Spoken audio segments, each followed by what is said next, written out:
So what is ego? Well, here's a thought experiment that I'd like you to try. I want you to think of a celebrity or a public figure that you would consider to be one of the biggest egotistical personalities in the public eye today. Go ahead and take a moment. Now, I suspect that at least one of the faces that you'll have thought of will be one of the two men pictured on screen right now. Two of the most widely known egotistical personalities in the public eye today. I could stand in the middle of Fifth Avenue and shoot somebody and I wouldn't lose any voters, okay? I am the #1 most impactful artist of our generation. I am Shakespeare in the flesh. And while having an inflated sense of self-importance is definitely one way that ego manifests itself, it only covers a small part of what I'm referring to when I use the term ego. As you might have noticed from our little experiment just now, ego is something that's usually very easy to notice in others as we point our finger and direct our attention away from ourselves. But it's a whole other story when you're learning to notice that within yourself. And that's the challenging part. Now, we've all seen movies, TV shows, or cartoons where good and evil are depicted as an angel and a devil, and they're sitting on either side of someone's shoulders. And one has a halo, and the other usually has horns or a pitchfork. And they're both engaged in this back and forth where they're constantly whispering things into someone's ear, trying their best to influence them in one way or another. Now, instead of this common idea of two different entities from opposing teams, I want you to imagine that there's only a voice. And this voice doesn't have any physical shape or form. It isn't good or evil by nature, but it simply exists inside of your head. And what I'm describing here is often referred to as the ego. So in other words, we can say that the thinking mind is the ego. Imagine now that the ego is parasitic in nature, meaning to say that the only way for it to grow and to survive is to feed off of negative energy created by any form of human suffering imaginable. Suffering or pain of any kind.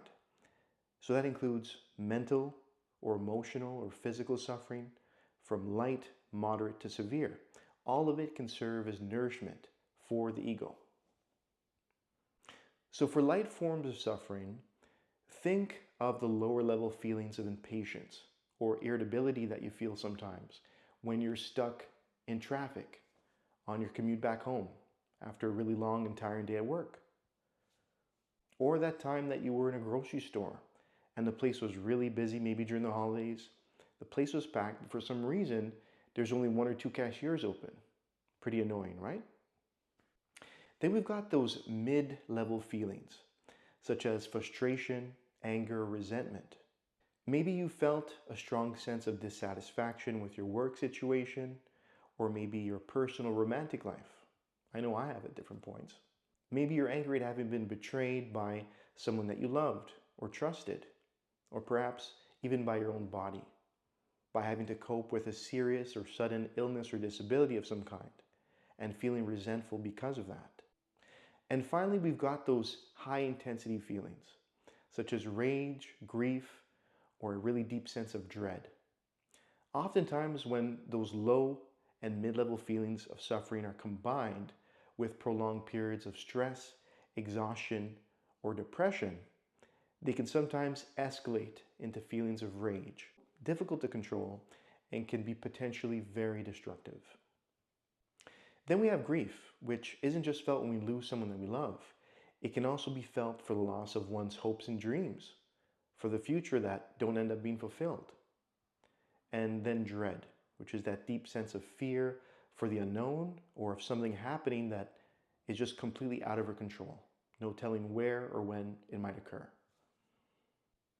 All the feelings I've just mentioned are, of course, only examples. And since we're all different, they can obviously be felt at different levels and at different points in our lives. It's important to point out that ego doesn't just manifest in ways that we would perceive as being negative. It can also sneak up on us undetected in ways which might make you feel good at first, but could actually have destructive effects in the long term. For example, think of an extreme or excessive sense of pride, a sense of self-importance or moral superiority over others, or self-righteousness. Feelings which might make you feel good, but don't actually help you do good in the real world. I'm an extremely stable genius. Okay. It's very simple you're a nasty person, I'll tell you. You are a rude, terrible person. You're a very rude person. And the way you treat other people are horrible. You get the idea. Now, here's an analogy which I hope you'll find useful, or at the very least, interesting. Imagine for a moment a lush green space, and every inch of it is filled to the brim with a collection of the most beautifully vibrant flowers that you could ever imagine. And they're all in full bloom. Now imagine that this is in a public space, but it turns out this is actually your very own private garden, and no one ever gets to step into this space but you. So it's filled with all your favorites. Maybe there are roses, tulips, orchids, daffodils, sunflowers, you name it. The point is that if you can imagine, it's there just for you. So this garden is your mind, and all the plants and flowers which fill it are all the thoughts and feelings which pass through your mind throughout your life. But like all gardens, it doesn't always look this good all year round, of course. And it goes through challenges. Periods of high heat, humidity, and drought in the summer months. Frigid temperatures in the winter, with sunny skies and cloudy days sprinkled in between. And maybe times when you're just too busy and you forget to show up to water them. Or in other words, when you forget to make time for some self-care. But for the most part, they're able to recover and reach their full potential. Now, amongst all that beauty, there's also something which every gardener has to deal with at some point or another. And those are weeds. But in this case, they're not your usual kind. It's a parasitic weed that we're dealing with here. One that feeds off the nutrients from the nearby roots of other plants. And the thing is that this one really kind of messes with your mind a little bit, because on the outside, it really doesn't look that bad. And you might even say that it's got a certain visual appeal to it. If it only wasn't for the fact that it was killing everything around it, maybe, just maybe, you wouldn't mind having it there. And at other times, you feel the complete opposite. And you wish you could just kind of rip it out from the roots and never have to see it or deal with it ever again. But unfortunately, the reality is that these weeds can't easily be uprooted from your garden because their network of roots are so deeply embedded in the soil. Much like the ego and its presence in humanity. Now, although you might not be able to get rid of it completely, the good news is that you can still learn to not feed it so that it doesn't grow out of control. Now, how would you go about doing that exactly? Well, for starters, you might try to stop watering and fertilizing them. In other words, avoiding people, places, and situations which might trigger your ego. But that's not practical, considering that some of your flowers close by might not get the care and nutrients that they need to survive. In other words, you'd be missing out on the life experiences that you need to have in order to grow as a person. Another idea would be to keep the weed out of the sun by maybe covering them up or keeping them in the dark somehow so they won't benefit from all the sunlight. In other words, that would be like ignoring your thoughts or pretending like they're not really there. But let's face it, hiding the weeds doesn't make them magically disappear.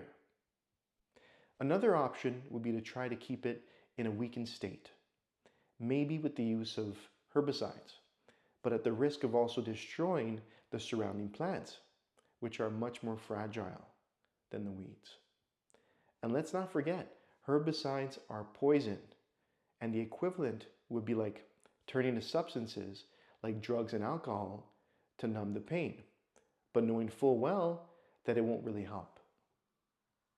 And just like everything else in life, if you try too hard to fight back against the weeds and overdo it, then you end up with wilted flowers and a dried up and lifeless garden.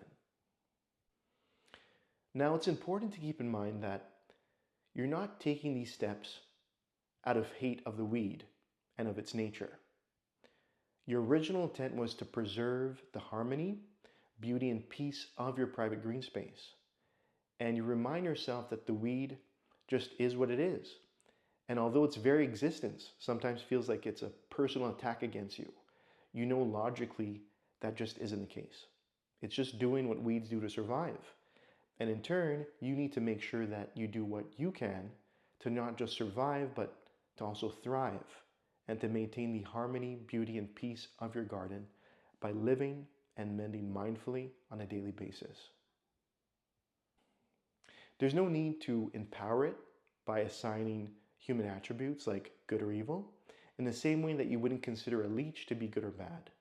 It's simply something which exists, and like every other living thing on this planet, it needs to eat, to live, and to grow. Ego is something which is found within all of us, and many believe it's been with us since the dawn of human consciousness. It simply is what it is.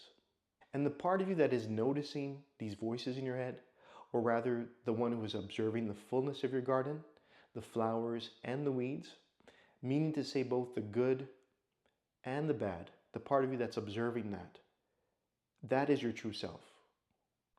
Sometimes, when we're in a weakened state, it can be very easy to mistake that voice in our head as being our own. But don't let that fool you. That voice is not yours, even if it feels like it might be coming from your heart sometimes. You are the observer, the one listening and feeling behind all that mental noise. And once you're able to distinguish between the two, life then becomes a lot easier to bear. And you'll no longer be obsessing about the parasitic weed. You won't be blaming it for preventing you from getting that perfect garden that you envisioned. In other words, you'll no longer be taking part in this ongoing struggle of resistance to what is. And you'll gradually grow in presence and acceptance of the present moment, recognizing that your garden will always be perfect as it is. And all that's left is to sit back and to take it all in. And just like any good gardener knows, remember that growth and transformation takes time, and it also takes patience, and it just doesn't happen overnight.